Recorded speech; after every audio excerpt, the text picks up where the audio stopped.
tenemos una nueva versión de la norma BRC y esa es un poco la idea. Obviamente, para ver cambio por cambio específicamente necesitaríamos 4 u 8 horas y un conocimiento previo de este estándar, ¿no? No es el objetivo de mi charla, que tenemos media hora o un poquito más.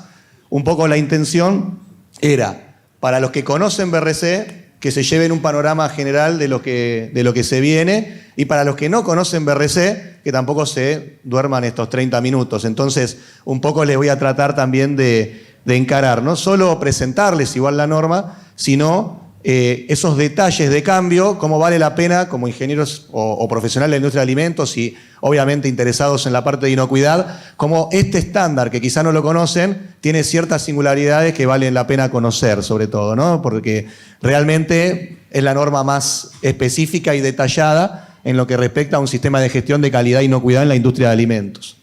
Entonces, a ver si... Ahí está. Bueno, yo me presento un poco nada más, ya me conocen. En principio soy auditor líder de BRC para 2 certificadoras. Audité en varios países este estándar y otros desde hace 20 años aproximadamente, 14, 15 años auditando, y hace 20 años que estamos con Eduardo en Tasker Consultores en lo que tiene que ver con asesoría. Bueno, esta norma es reciente, ¿no?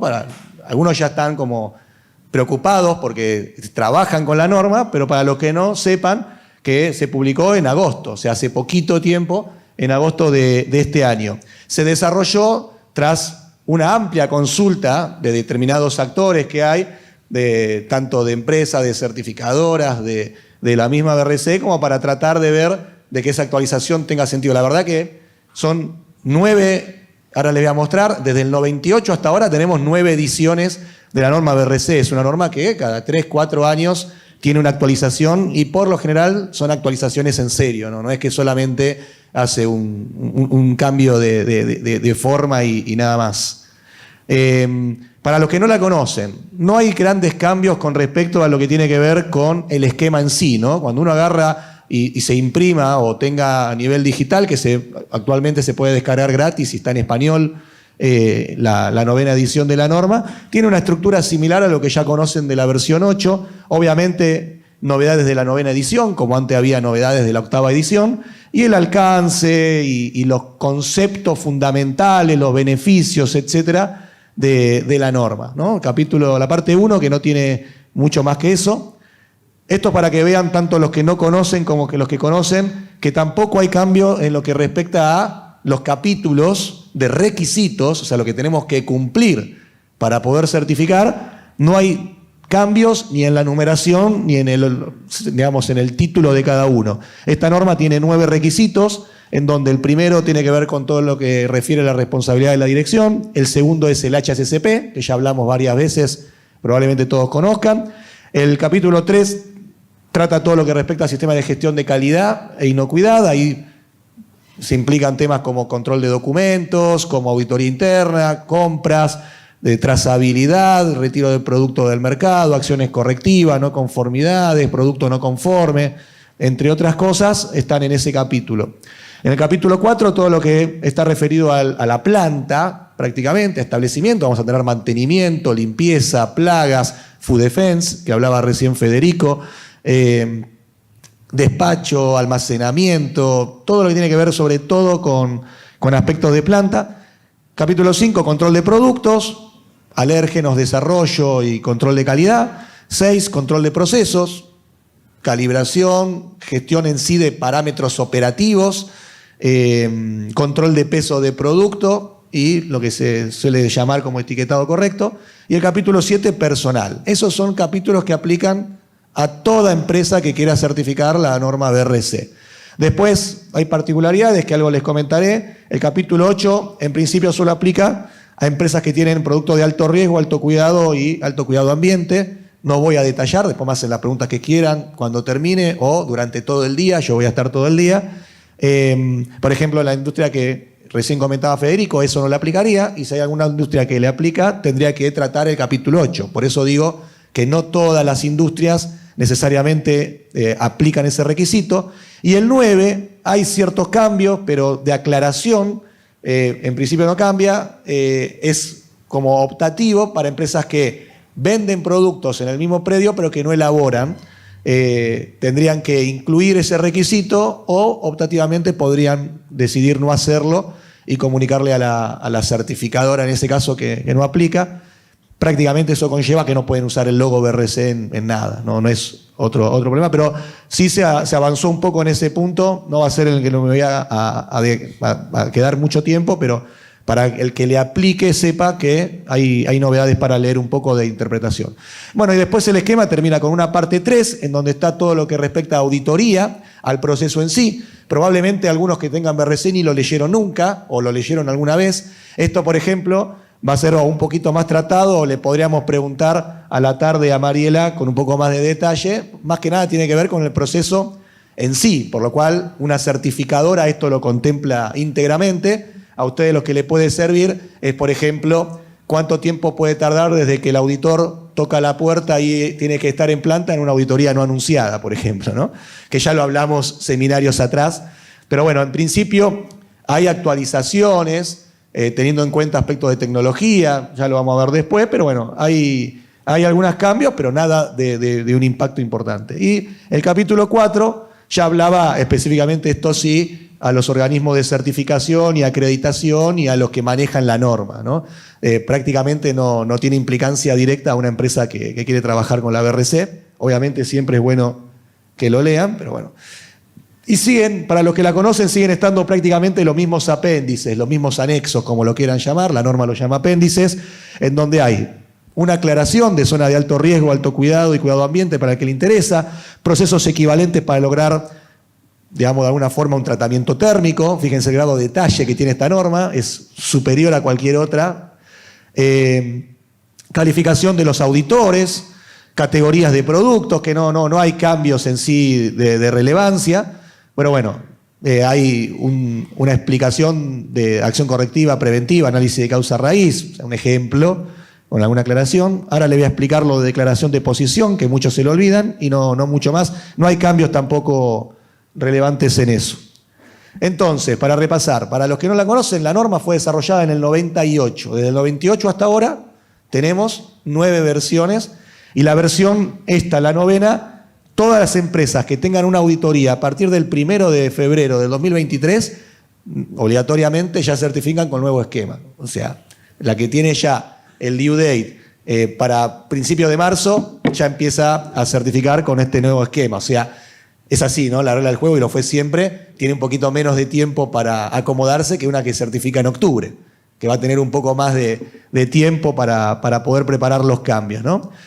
No se puede emitir ningún certificado después del 1 de febrero. Obviamente, igual cualquier cosa va a estar Mariela para que se saquen o nos saquemos cualquier duda, pero a partir del 1 de febrero es todo con la nueva norma.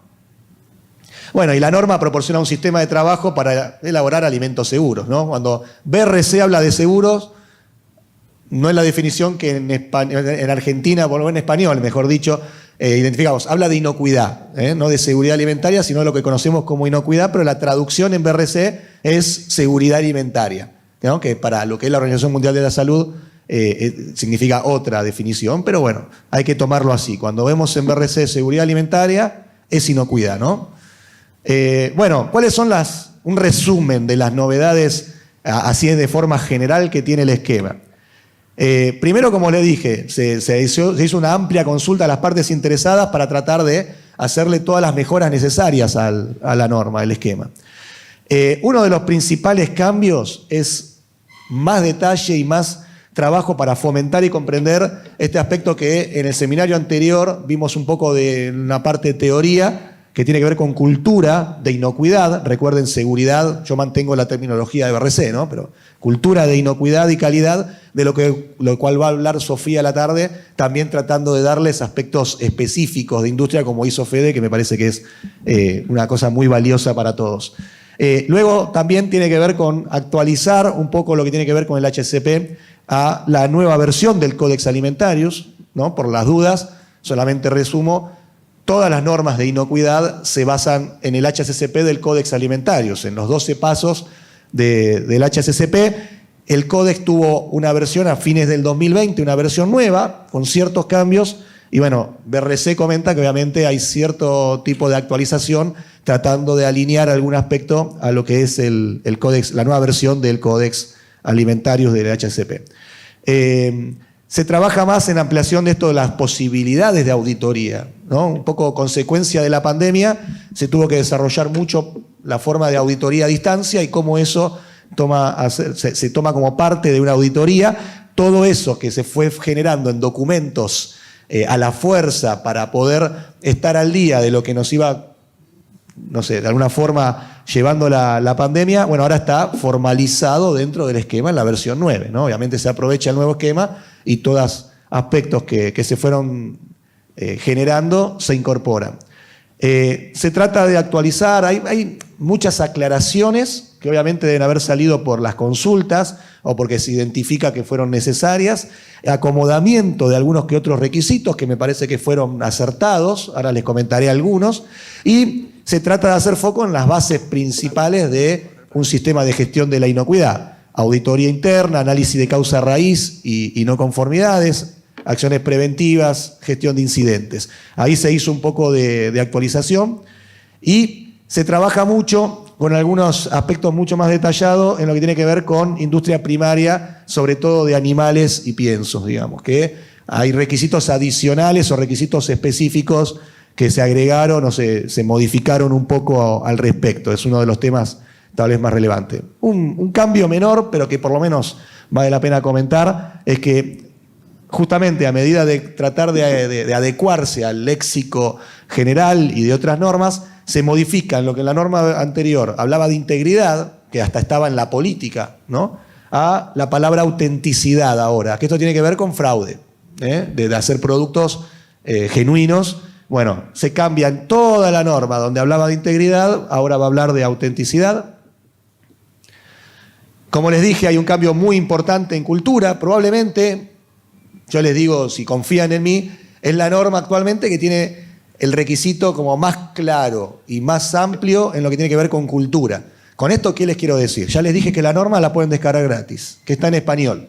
Aquel que no trabaja con esta norma, pero trabaja con FCC 22000, que también tiene que cumplir con cultura, aunque no tiene requisito formal directo, o quiere trabajar con esto, que no trabaje con ninguna norma, es una buena guía de poder ir a ver por lo menos lo que requiere este estándar, y hubo entonces una revisión muy importante del requisito 112. Después, como les dije, actualización al códex, esto para que vean, la última versión es del 2020, de fines del 2020, no hace mucho. Hubo cambios importantes, no sé si acá a alguien este requisito le aplica, por lo general no, pero para el que le aplique sí hay cambios, y creo que acertados, con mucho más detalle para lo que es un proceso subcontratado. ¿Qué es un proceso subcontratado? Para el que no lo sabe, es cuando yo una parte de mi proceso productivo lo hago en otro lugar, y principalmente, que fue una discusión siempre que antes, ahora queda más claro, antes había cierta interpretación de la definición, y que vuelve a mi planta. ¿Está bien? Entonces, si yo para alguna etapa de mi proceso tengo que mandar a otro lugar, hacen alguna operación, alguna transformación, algo, sea desde un congelado o algo en particular a algo de mi producto, y vuelve y yo lo envaso, por ejemplo, ese proceso es subcontratado. ¿Por qué se le da mucha relevancia? Y porque prácticamente no importa que lo haga en otro lugar, es responsabilidad concreta y tiene que cumplir con todo lo que pide el estándar de la empresa que está certificando. No es porque salió, bueno, vemos cómo entra y ya está.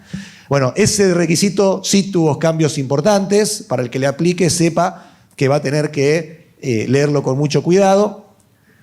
Después le voy a dar, acá le estoy dando lo general, y ahora vamos a ir a algunos temas concretos. Como les dije, no nos alcanza prácticamente todo el día para ver punto y coma de cada cambio, pero hay detalles muy lindos, y ahora lo vamos a ver, o por lo menos llamativos, en lo que respecta al equipamiento que uso en la planta. Hay bastante con respecto a esto. Se revisaron de forma completa los requisitos. Yo esto no es que lo estoy inventando, hay documentos de BRC que indican hasta la justificación de cada uno de los cambios. Pero en el apartado 4.6, que era equipamiento, hay unos cambios importantes. Y como les dije, si bien había ya una posición de declaración, que ahora les voy a comentar qué es, ya se incorporó a la norma lo que tiene que ver con contenido de producción primaria animal, ¿no? Generalmente la BRC es una norma muy utilizada en frigoríficos, por lo cual esto es de cierta relevancia en lo que es nuestra industria, ¿no? Y con respecto a auditorías, ya les comenté un poco, se detalla con mucho más y se incorpora todos los lineamientos que se habían generado y se tienen más opciones de auditoría. Es así como por lo menos cuando lean la norma lo comunican, ¿no? Yo puedo tener auditoría anunciada. Ahora sí, para que no se olviden y recuerden todos por las dudas, cada 3 años máximo yo tengo que recibir una auditoría no anunciada en BRC. Es más, tal vez Mariela después habla algo, pero les diría que todos los que estén certificados BRC, probablemente el año que viene, o sea, en el 2023, van a tener auditoría con cambio de norma y no anunciada. Es lindo desafío para todos los que tienen BRC. Porque hay lineamientos de hasta cuándo tienen que tener sí o sí una auditoría no anunciada. Entonces, salvo que estén comenzando ahora, probablemente les toque, pero seguramente lo veremos en más detalle a la tarde. Puede haber auditoría anunciada combinada. Pueden elegir no anunciada, también si quieren, por eso están como separadas, ¿no? Y existe la posibilidad de auditoría también con una parte remota. Los principios de la norma no cambian, esto como les digo, es para que sepan los que la conocen que esto no cambia y los que no la conocen sepan que los 4 pilares, los principios en los que se basa este esquema es compromiso de la dirección, compromiso de la gerencia, en el HACCP, como cualquier sistema de gestión de inocuidad tiene que hacerlo. En la parte de gestión, o sea, no puedo mantener, ni trabajar, ni asegurar todo esto bien si no trato adecuadamente acciones correctivas, si no tengo auditorías internas con cierto tipo de tener en cuenta los requisitos, etcétera. Todo lo que les dije estaba prácticamente en el capítulo 3. Sistema de gestión es uno de los pilares y los prerequisitos, como ya sabemos. Ni siquiera el HACCP lo podríamos tener de una forma concreta, adecuada, si no tenemos unos buenos prerequisitos, ¿no? Buenas prácticas, control de alérgenos, food defense, mantenimiento, plagas, etc. Declaraciones de posición. Acá quiero que perdamos un minuto porque por lo menos cuando audito sobre todo, me doy cuenta que falta cierta información al respecto. La norma BRC, en realidad todas las normas que están reconocidas por GFCI, la FCC 22000 también, la IFS también, dentro de lo que sería la vida de una de las ediciones, o sea, entre la 8 y la 9, van sacando lo que se llaman posiciones de declaración, digamos, ¿no? En donde la norma puede hacer o una aclaración a un requisito o hasta un cambio en un requisito. Y eso pasa a ser, por eso se lo quise poner, o sea, acá lo tienen, ¿no? Durante la vida útil es posible que se solicite al Comité de Asesoría Técnica que revise la redacción de una cláusula. Y puede haber un cambio, y lo hay. O sea, no le estoy diciendo algo que puede ocurrir en potencial. Esto pasa.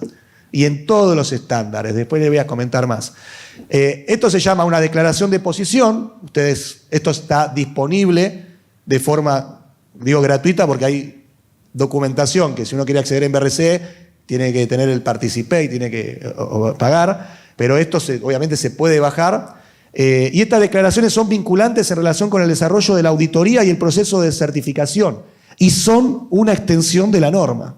Entonces, si en esa cláusula de intención, en esa declaración de posición, yo tengo algo que modifica un requisito, cuando viene el auditor, me va a auditar con esa declaración de posición. ¿Se entiende? Entonces, ustedes podrían tener, yo lo digo así porque me parece la forma más gráfica, pueden tener 2 no conformidades. Sin conocer esto, que en BRC importa, porque cada no conformidad me baja la nota. Entonces, porque yo puedo tener una no conformidad por no haber atendido el cambio, pero también podría tener una no conformidad por no conocer la declaración de posición, porque hay un requisito que dice que yo tengo que estar al tanto de esto en la norma. Entonces tiene todo el derecho el auditor a ponerme otra no conformidad por no estar al tanto de estos cambios. Resumiendo, todo aquello que tengan o encaren una BRC, tengan una metodología para, en una frecuencia relativamente lógica, ingresar o enterarse de cualquiera de estos cambios. Porque, les vuelvo a decir, y esto es lo que, no sé si todos toman conciencia, esto pasa a ser parte de la norma. Si hay un cambio en el requisito, se audita con eso. Entonces, por eso quería detenerme un poquito. Sin cambios para los que lo conocen, y para los que no sepan que la norma tiene, sin cambio en la metodología. sea, la norma tiene para cada uno de los 300 y pico de requisitos que tiene esta norma, tiene definido esta categoría de colores, ¿no? Depende en la pantalla que lo miren, digamos verde y naranja, en donde si tienen en verde, ese requisito se asocia a algo que voy a ver en documentación, ¿no? Como decimos, algo que puedo ver en escritorio. Si está en naranja, eso lo debería ver en la planta, ¿no? Recuerden que BRC, en una auditoría de certificación, por ejemplo, mínimo el 50% del tiempo tiene que estar hecho en la planta. Bueno, los requisitos naranja son lo que verían, y hay algunos requisitos en donde se podrían ver o se deben ver tanto documental como en escritorio. Esto sirve un poco a los auditores, dependiendo del tipo de auditoría. También les puede servir a ustedes para auditoría interna. Lo que sí hubo, obviamente no los voy a aburrir con eso, pero lo que sí hubo es un poco de acomodamiento. O sea, había algunos requisitos que estaban en verde, que ahora son verde y naranja, o que estaban en naranja, ahora tienen los dos. No sé si alguno le prestaba atención. Si alguno tiene un checklist o de alguna forma esto incluido en su sistema, sepa que los colores cambiaron. A eso voy. No todos, pero algunos colores cambiaron. Esto que las diapositivas van a estar también disponibles en la página de internet, como están la de los 8 seminarios anteriores, por lo cual no es necesario ni que tomen nota, y hay veces que no es algo que pongo para hablar, sino para que les quede al que la vuelve a leer. Lo que me llamó la atención fue, este dato aparece ahora, y por lo menos para comentar el contexto de esta organización, ¿no? Esto está directamente sacado de la norma. La norma afecta a 800.000 millones de dólares en ventas, es lo que de alguna forma ellos pudieron relevar, ¿no? O sea, lo que implica en el mercado internacional de alimentos uno de los esquemas GFCI, ¿no? La BRC, ellos indican que 800.000 millones de ventas. Igual, imagínense, multipliquen X cantidad de frigoríficos, bodegas, industria de... No sé, en Argentina creo que de las fuertes son frigoríficos, bodegas, industria del maní y alguna otra son fuertes en BRC. Bueno, exportan, ¿no? Son todas industrias que exportan y evidentemente tiene un impacto económico muy importante.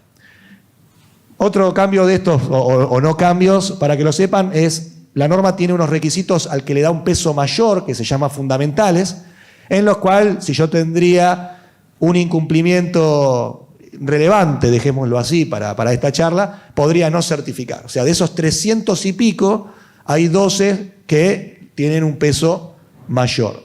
Eso no cambió, sigue teniendo los 12 requisitos fundamentales. Y como les comentaba al inicio, hay ciertos requisitos adicionales que no aplican a todos, ¿no? Los del 1 al 7 aplican a todas las industrias. Yo les mostré al inicio los 7 capítulos. La sección 5.8 y 5.9 aplican solo, según corresponda, a los que fabrican, procesan o envasan alimentos para mascotas o piensos, y el 5.9 a los de conversión primaria animal. ¿Está bien? Ciclo 1. En los casos que los productos tengan, o sea, a la hora de... Ya les voy a comentar un poquito igual, pero si ustedes tienen una zona de alto riesgo, alto cuidado o alto cuidado ambiente, les aplica el capítulo 8, como les había dicho. ¿Está bien? Esto es interesante. En el apéndice 2, en el anexo 2 de la norma, como les había dicho, hay una explicación de todo esto. Y aparte, para el que pueda acceder, en la guía de interpretación hay todo un árbol de decisión también para esto que son muy interesantes. En la norma también van a tener esa información. Y solamente cuando un establecimiento manipule productos comercializados, es decir, alimentos o materias primas que podrían estar bajo el alcance de la norma, se almacenan pero no se fabrican en el establecimiento, aplicaría este capítulo 9, salvo que ustedes no lo quieran incluir. Por eso, dice acá, puede optar por incluir dentro del alcance, ¿no? Trae consecuencias. No incluirlo, por ejemplo, implica no poder usar el logo. Siempre, obviamente, el logo nunca se puede usar en el envase primario ni secundario, ni nada que conlleve a que alguien no pueda entender o de alguna forma confundir qué es lo que está certificado. Ahora, de por sí, si ustedes les aplicaría el capítulo 9 y no lo deciden, digamos, que sea auditado, no van a poder usar, por ejemplo, el logo. Y bueno, ahora sí, les quería comentar un poco las notas de color capítulo por capítulo, digamos, ¿no? ¿Cuáles son los principales? Creo que este es uno de los más interesantes. Primero, cada requisito del estándar empieza con una declaración de intención. O sea, ¿qué es lo que se espera de todo ese requisito? Dije que el capítulo 1 era la dirección, responsabilidad de la dirección. Antes no estaba, pero fíjense cómo esto uno puede leer el peso que se le pretende dar, ¿no? Y si se le pretende dar peso, obviamente también va a ser seguro más auditado. En la cláusula de intención, que es un fundamental, el capítulo 1, se incorpora ya la palabra cultura también. No se la puse, pero se incorpora. Quiero que sepan que se le da ese peso. En la declaración de intención de la dirección ya habla de su compromiso hacia cultura. Y el requisito 1.1.2, que es particularmente el que trata el tema de cultura, que vamos a tratar desde el punto de vista práctico a la tarde con Sofía, tiene estos cambios. Acá les marqué en principalmente los cambios que vale la pena. Primero, que se debe medir. O sea, tengo que tener medida necesaria para lograr el cambio cultural positivo. No es que antes esto no lo contemplábamos, pero esto es una aclaración nueva que da todavía más fuerza a que hay que medir de alguna manera la cultura que tengo para poder observar cómo voy logrando mejoras en la cultura. Porque, si bien esto ya estaba en la versión anterior de la norma, sinceramente, en mi experiencia todavía la gestión de cultura no se implementa del todo como se espera en este tipo de normas, digamos. Todavía falta que todos aprendamos un poco más y que tengamos reglas más claras de cómo hacerlo. Bueno, BRC ya está agregando esto.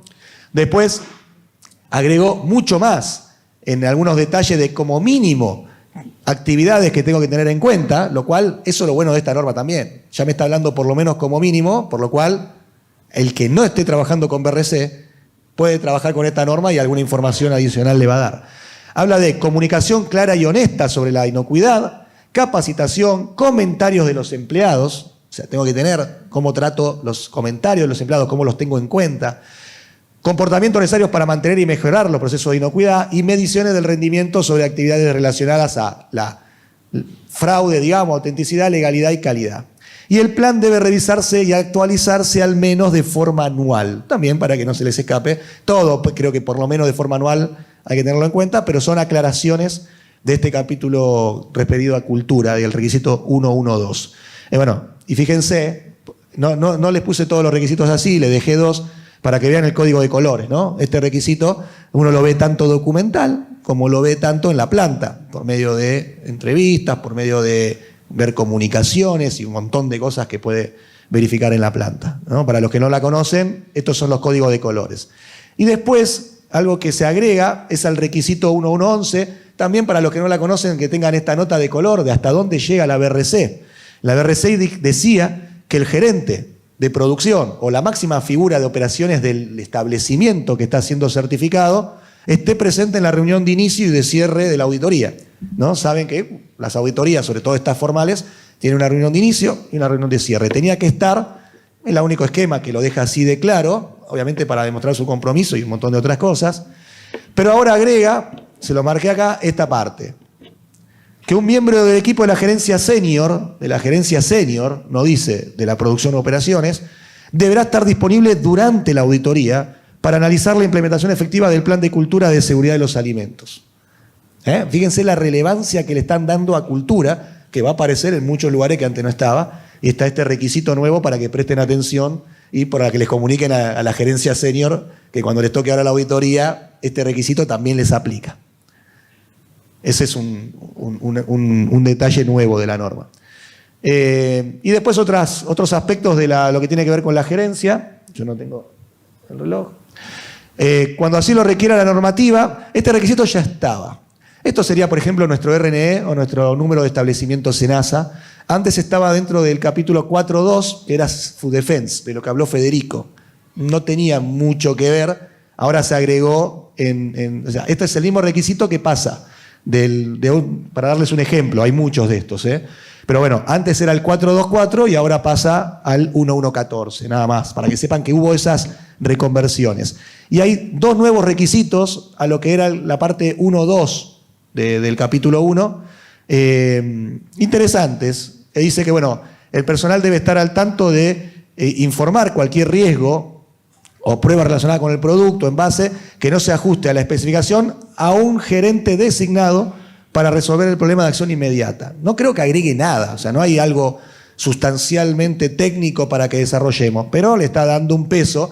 Evidentemente fue necesario decir, bueno, cuando algo no cumpla, ¿a quién avisás? Tiene que estar claro. ¿Cómo podría auditar yo esto? Viendo, che, si esto realmente no es así, ¿a quién le avisás? ¿Cómo hacés? Probar los canales, ver las acciones. Pero bueno, es un requisito nuevo.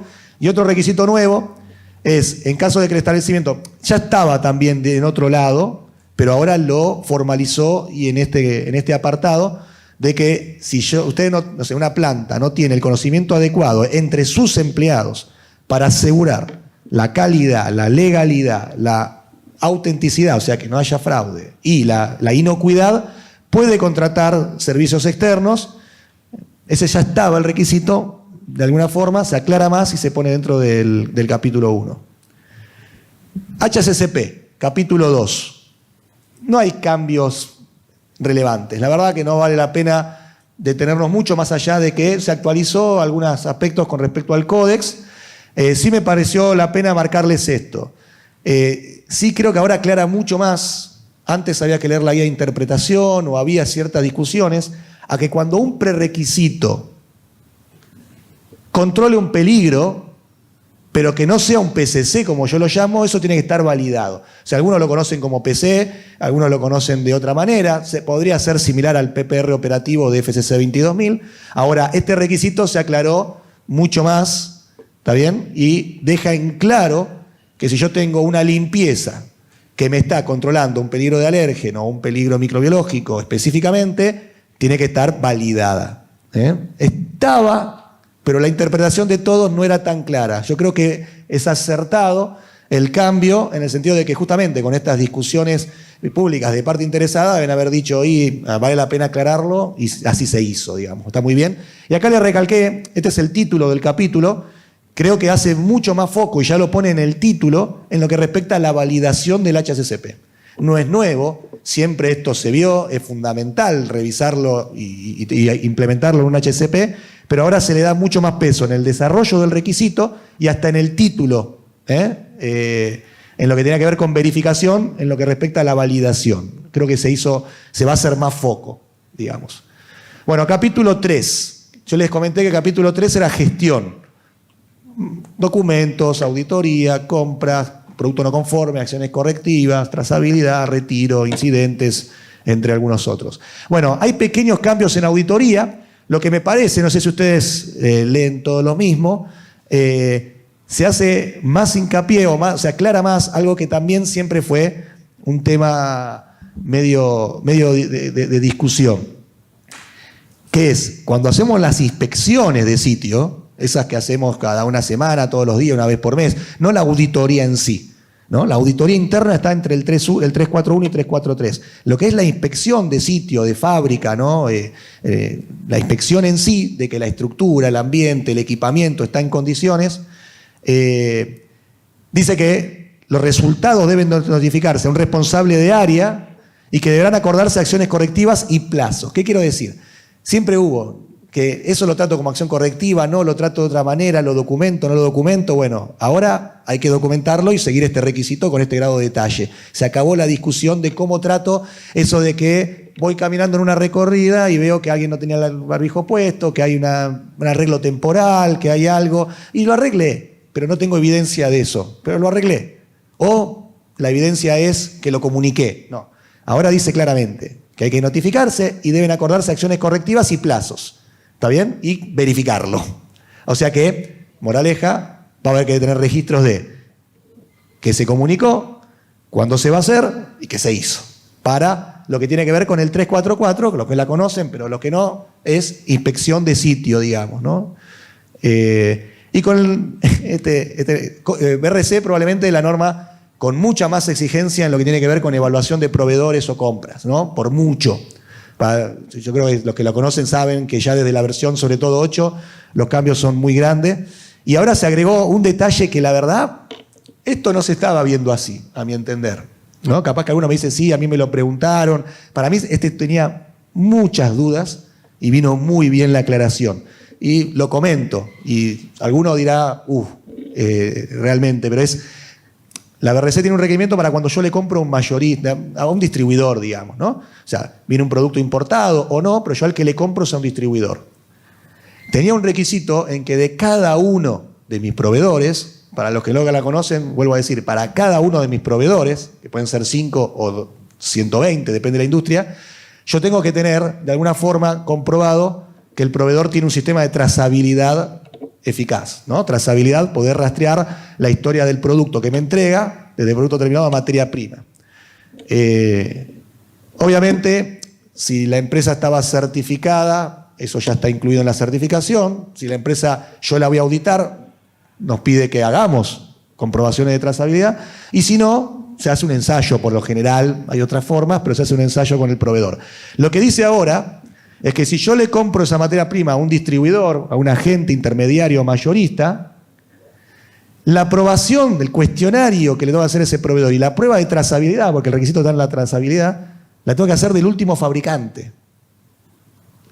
Esto fue un tema que siempre, o sea, muchas veces el cuestionario y tal vez el ensayo de trazabilidad o algo lo tenían con el distribuidor, que lo tengo a 50 kilómetros, 10 kilómetros, a 20 cuadras, que importa el producto. Bueno, no. Lo cual es lógico. O sea, siempre hubo discusión en esto, no es de simple implementación, así que el que tenga BRC y tiene productos de un agente, ténganlo en cuenta. Después se aclara más el aspecto de excepciones al proceso de compras, cuando por una urgencia no puedo cumplir con el proceso formal. Hay alguna aclaración más que no valía la pena comentar ahora.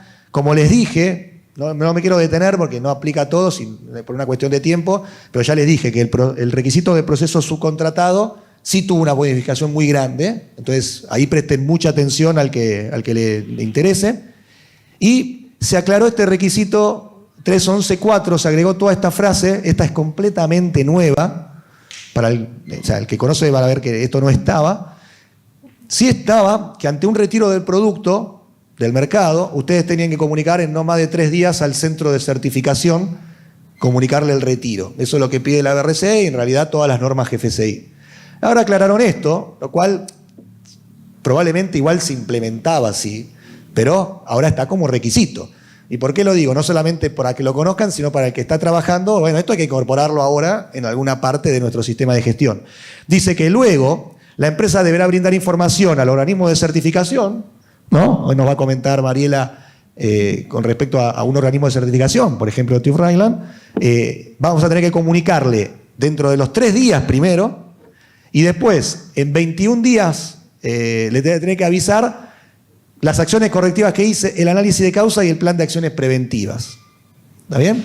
O sea, agregaron que no termina solo con el aviso a los 3 días, sino que ahora me compromete a mí, seguramente la certificadora me iba a requerir esto, ¿no?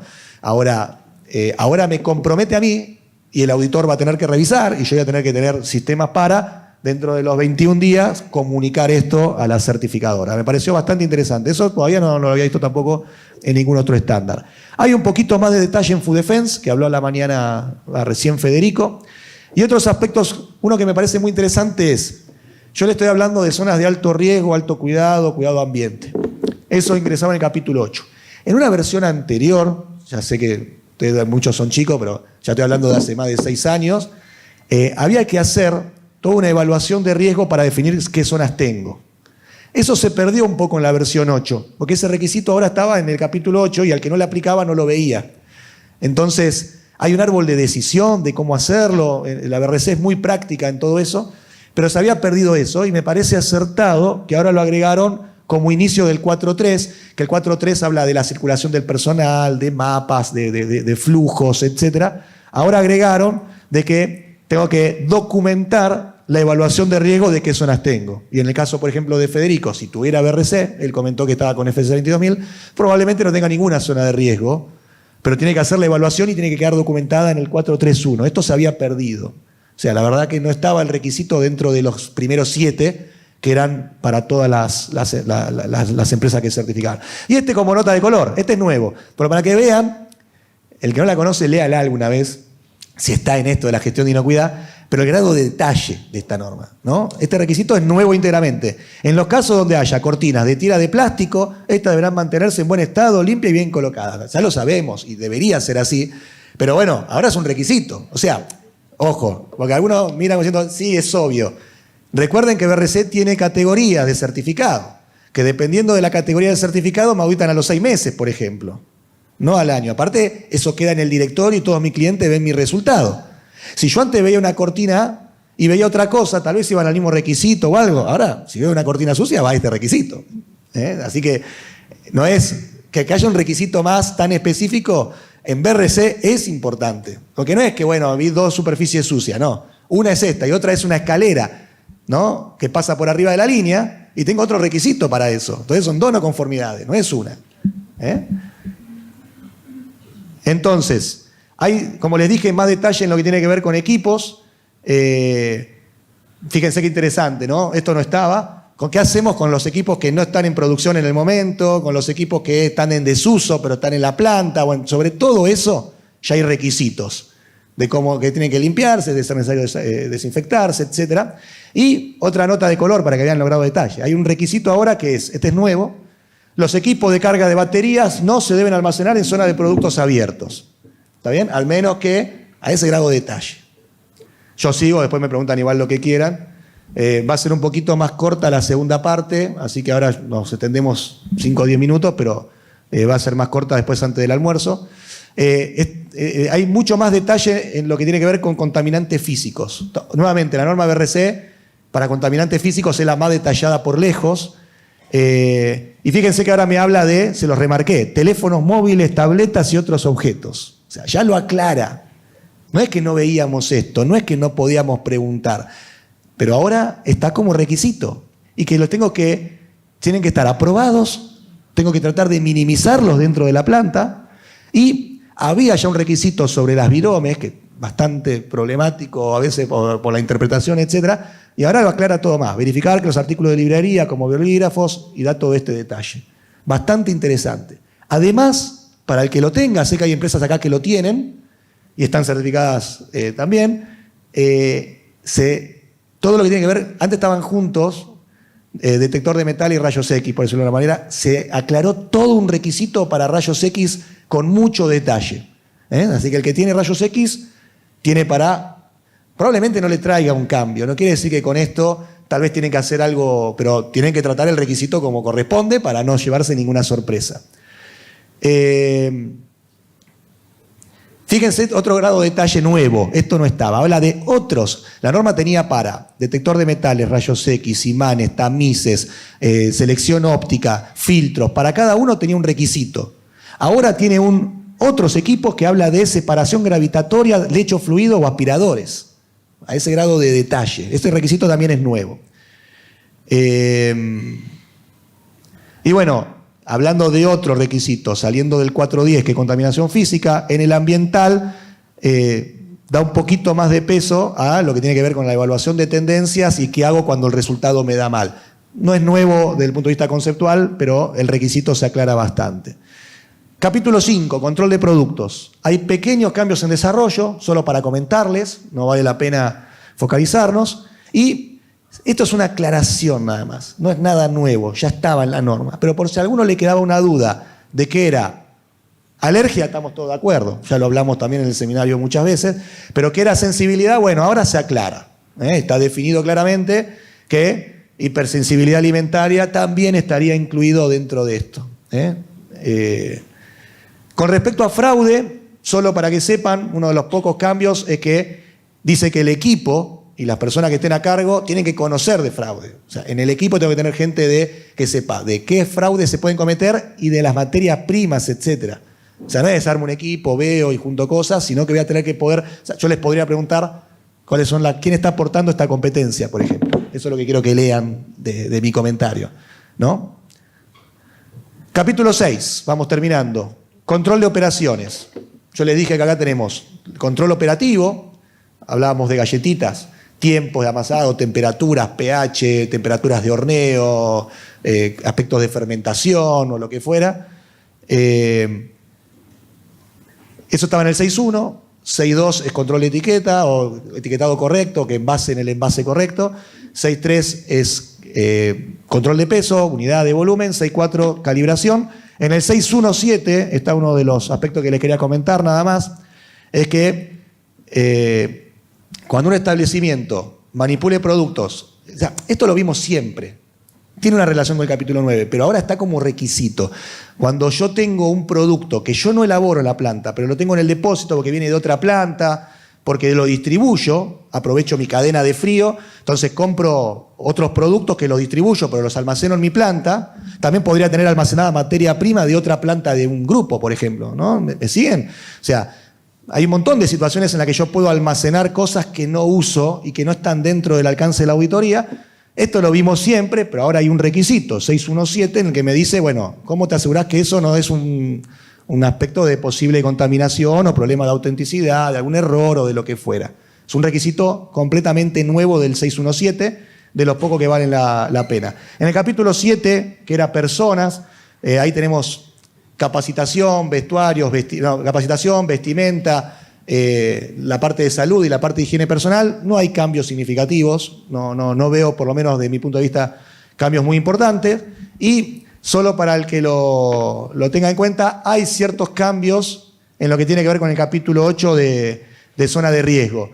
Me pareció interesante estos dos, de cuando cómo tengo que trasladar artículos, equipamiento o lo que fuera de un lugar al otro, porque claro, esa zona es donde yo elaboro un producto que microbiológicamente es susceptible de contaminarse o de tener proliferación microbiana, y que si utilizan SIP, ¿está bien? El equipo tiene que estar separado de la zona de alto riesgo o debe diseñarse y controlarle para que no presente ningún riesgo. O sea, son dos aclaraciones que se hicieron nuevas, es lo único destacable del capítulo 8 para el que lo tenga. Y bueno, y para finalizar, entonces, para resumir, la norma se publicó en agosto del 2022, la pueden descargar gratis de internet, está en español, y a partir del 1 de febrero del 2023 ya todas las empresas tienen que certificar con este nuevo esquema. ¿Está bien? Bueno, muchas gracias, eso es todo. Gracias. Bueno, contesto medianamente rápido, igual después me preguntan lo que quieren también. Se puede migrar de cualquier esquema a cualquier esquema. No hay ningún problema. Eso pueden pasar de BRC a FCC 22000, conocí algunas empresas, y pueden pasar de FCC 22000 a BRC. La verdad, si está teniendo mucho más auge, no lo sé. Ahora, los números en Argentina indica que el porcentaje que antes había de certificados FCC 22000, que es la norma más certificada GFCI en Argentina, con respecto a BRC se va achicando. Cosa que yo no hubiera pensado que era así. O sea que, por decirlo de alguna manera, o hay nuevas empresas que están certificando BRC y no FCC 22000, o que están pasando de FCC 22000 a BRC. En nuestro caso particular, por ejemplo, este año, si no me equivoco, 6 empresas que nosotros colaborábamos, ¿no?, en nuestro trabajo, que tenían FCC 22000, pasaron a BRC. Así que, a ver, no veo que haya algo directo en el mercado que lo precise, ¿no? Pero evidentemente puede ser que esté pasando un poco eso. Yo creo que FCC 22000 va a ser siempre igual la norma más certificada en Argentina. Entonces, respondo, ¿se puede? Sí, y bidireccionalmente, digamos, ¿no? Si está teniendo más auge, no lo sé, pero bueno, con los números parecería que sí. Y si es mucho más completa, sí, la verdad es que sí, hoy en día. Primero, la norma FCC 22000 no tiene requerimientos de calidad. Esa es la primera gran diferencia. En cambio, BRC sí. Yo les dije, por ejemplo, que hay un requisito de control de peso. Bueno, eso no existe necesariamente en FCC 22000. Y, sinceramente, entre el grado de detalle de requisitos, el que cada no conformidad te lleva o a no certificar o a tener una categoría menor de certificado. Y todo el contexto de BRC creo que conlleva que sí, probablemente los auditores son más entrenados y la norma es mucho más exigente y para mí más difícil de implementar, digamos, ¿no? O sea, conlleva desafíos obligados. Hay muchas empresas con FCC 22000 que podrían tener BRC directamente, pero hay desafíos como este que les comentaba de trazabilidad, ¿no? Que no necesariamente estoy obligado en otros esquemas, o el de que prácticamente todo proveedor que no sea de bajo riesgo tiene que estar certificado o auditado. Son dos requisitos que ya me limitan mucho la posibilidad en ciertas empresas de poder cumplirlos, sinceramente, y no podrían ir directamente por BRC. ¿Está bien? Bueno,